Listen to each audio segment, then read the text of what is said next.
Hello everyone. I'm Isaac and this is my friend Robin.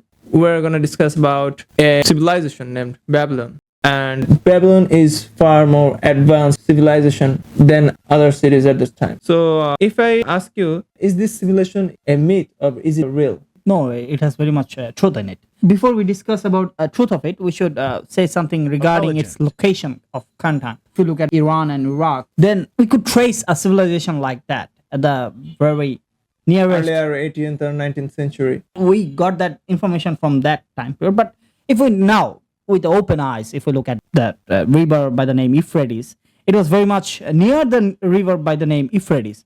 But it is pretty much dried up. I mean, it has become a dust and things like that. There is little to no trace about existence of Euphrates rivers and civilization near rivers, it. yeah. There are indications there, but normal person cannot even fathom that there lived a certain this ancient civilization which had a very big impact upon the worldview. And now, regarding its existence, we first get to know of it in detail at 18th to 19th century by some archaeologists from Europe and America.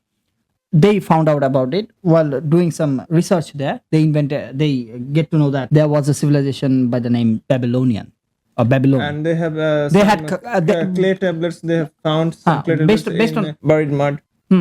based on some clay tablets. And and also another thing is that astonishing that they have money system in that period of time. we get to know that from clay tablets, money tablets, systems yes. like some golden rules and things like that Yes. about how to manage money and the 7 rules. Yeah. Also, there was a famous clay tablet by the name The Richest Man in Babylon. And by which title was endorsed to a book named The Richest Man in Babylon, written by the author George S. S. Clason. And in that book, we basically found a descriptive view of Babylon, and we know the socio-economical Mostly about dynamics about that era. rule systems and things like that, Yeah. and how the economic system functioned. And we also get to know that they were one of the first civilization to use monetary system. not about monetary system. They used like golden coins, silver coins, and bronze coins as a means of exchanging Metal coins, Yeah. as a means of exchanging as a means between. of expression. If we move into the topic of book, how do you see it and what it is about? First of all, we have to know some stories. The very first story is regarding by the name of a guy named Bansir, who was Who's a chariot maker. Yeah. He used to make chariots, but at the time of the story, he was very poor. He could not afford anything rather other than his needs, and very poor, to the point that he could not even meet his own needs and his wife's and things like that. So one day he was staying out of his house while looking at the sky, thinking what could he do. Suddenly he met a friend who was passing by. His name was Kobe, a musician. He was a musician, and his situation was kind of the same. So they say to each other that we are in the same boat, and they decided. In our area there was a rich guy, which is also our friend, and He goes by the name Akkad. Yes, and once he was with us, we played in the same field. But he was no better than us in any field. Yes. An average player. But how he changed his fortune? So we So much. asked some help from him. So we could change our own fortune also. Fortune. So So they had right? got to them, and they get to know about some rules. Like also they get to know about his earlier childhood. Like he used to at the age of his teenage age, he used to make clay who are you tablets. talking about? I'm talking about Akkad. Arkad, He yeah. used to make clay tablets, and from there he met Algamish, who was a moneylender.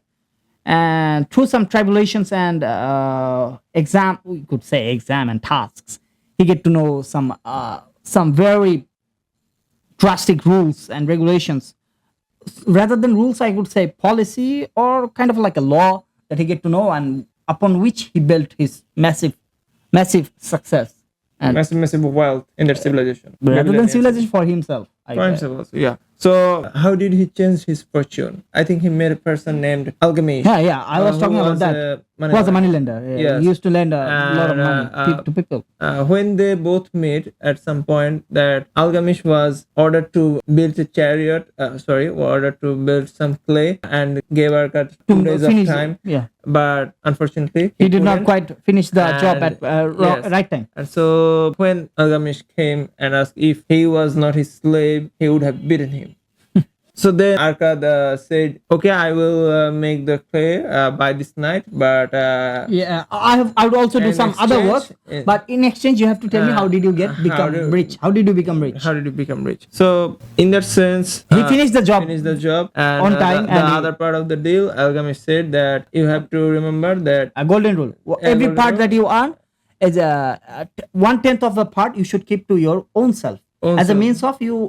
means of you, acquire that all the wealth is a kind of like a wage to your own self. Yes, And he- that 1/10 of the money you should invest in future endeavors or whatever you like. So Alchemist himself, he said to Arkad that remember that The very there is a very famous quote. famous quote that it would be better if you say it. The sun that shone at the beginning of time, the same sun had shown to your grandfather's It's kind of more time. like the sun that shone today is the sun that That will shines, show the shone last when, day. when your father was born, and will still be shining when the great grandchild will Or pass into at the darkness. last human on earth, it will So shine. it's basically metaphorically said that he's a very experienced guy who has all the knowledge of years, and the youth maybe has some intelligence, but often do the mistake because they are inexperienced. So Alchemist warned Arkad that if he listened to him carefully and Obeys this kind of some and rules, do as he says, Yeah. then he may be able to get out of rich. this Yeah. rat race. Rat race, yes. And there are some more things in details. We don't want to go out into details. If you want to explore the books, you can. The basic thing is Basic, that and, he followed the rules, and the rules is if we want to say it in explicitly, there are 7 rules. There are 7 rules to actually fatten your lean parts. So the first rule is keep 1/10 of what you earn, and the second rule is control your expenditure. There are always you have something that you need or you desire, but you have to maintain and keep differences. That what I need is the first priority, and what I my desires is not my actual priority. But maybe if I have saved after the primary needs, after providing myself or my family, if there is something left, that I should spend it to just cause. acquire just my fulfillment. But then again, it would be better if you use it for investment, because by investing you could acquire some child slave. Yes. I mean, a slave is metaphorical. I agree with you, but if you think that life in that time is like white and black thing, there is no colors, you know what I mean, that you don't find any joy, that you just savings, and you don't have anything to fulfill, any wish to fulfill, because you are saving for future, but you are forgetting to living in the present. So that's why maybe sometimes you could spend something that you really desire. Yeah, I think that. But the optimal option would be to, obviously, if you religiously follow that, you will, who knows, maybe if some natural disaster does not happen, surely you could reach to some level. Yeah, obviously. So the third rule of fattening the lean purse is multiply thy gold or multiply your money. So how you do that? You should. It is better if you invest in some sort of some sort of places where you know that you are familiar with that. And another thing, you have to know that the places that you are investing in, you have some kind of a people that is guiding you, or you have some kind of a partner. And nevertheless, you should have someone or work with someone who you trust.